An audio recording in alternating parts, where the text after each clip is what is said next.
I don't think you can make comparisons, I don't think you can really describe it, but I think what you'll see again here in this championships is somebody who hasn't lost that passion, somebody who still combines having fun in life, being completely chilled, messing around with his kids, with his family, with his friends, with his sporting colleagues, and yet with the focused determination to come and kill himself for this thing that means so much to him, which is winning.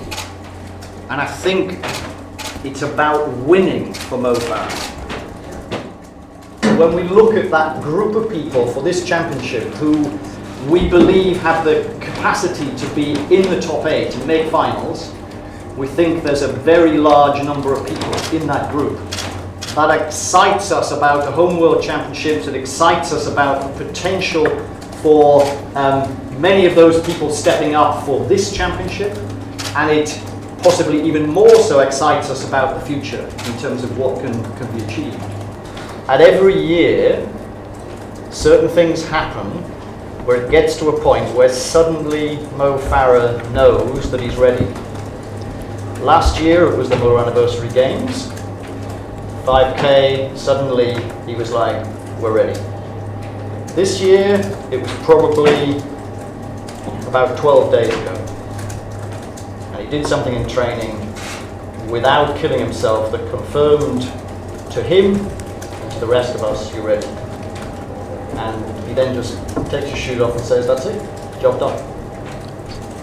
So you'll see something pretty special. To describe the atmosphere that night to somebody who wasn't there is incredibly difficult. I think the closest word to that is probably euphoric, but at the same time, yeah, it's hard to describe if you weren't there. So that and being able to kind of have the opportunity to go and perform in the same stadium in the same city this year in a couple of days is going to be so unforgettable for me. So it's going to be so special, and I'm just so grateful to be able to be in this position.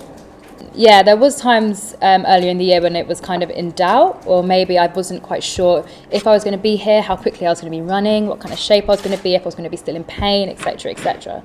And I'm really, really happy with how I've recovered from this kind of very interesting injury that happened earlier this year. But yeah, I'm really, really excited to get out there and go and hopefully do everybody proud. I bricked it in 2012, so I'm kind of excited to go back to competing in front of a home crowd and actually being ready to embrace it, I know what's coming, it's going to be a wall of noise. I'm trying to get it around to as many young athletes in the team, like, you have to accept that it's going to happen, you have to accept that it's going to be intimidating, but use it. So I'm just excited to get back out there and trying to build upon it. I just want to say how positive, I know we were talking about the shape of the team earlier. I was on a team in 2005 which was miserable.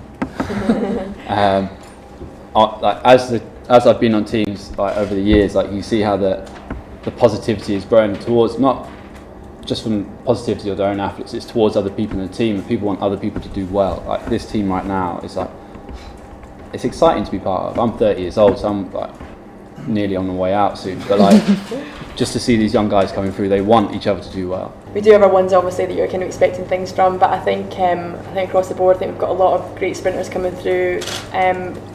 Personal note, I think Chris O'Hare might have a really good year. You know, he's just shown great confidence, especially, you know, picking up Diamond League wins. You know, he's shown he can go out there and not be intimidated. So, you know, he'd be one that I think will go out there and do well. But it's very difficult to say because, like I say, it's going to be who's going to go out there and really thrive from this home atmosphere. And I think a lot of folk come out and surprise us. And I think from, like I've said before, I think the main thing is to really look across the whole team.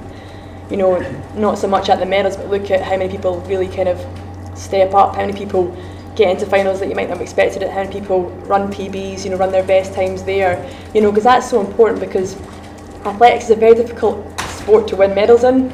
Yeah, the sport is facing the change of the guards that we've all seen, but I believe we get too caught up on the big, you know, the Mo Farahs or the Usain Bolt. We have to understand that everybody wants to create their own legacy. You know, I often get asked, am I going to be the next Usain Bolt? I want to be Nethaneel Blake. You know, whatever I achieve in my future endeavours as far as the track athlete on and off is concerned, I want to build my own legacy, and I believe every athlete should be recognised in their own right going forward. You know, it's a beautiful sport. As Eddie said, it can be done all across the world, and it's not really hard to get into. It's disheartening. He's a stellar athlete. He's accomplished some great things at such a young age, and for the 200 metres and for the 100 metres, it's upsetting.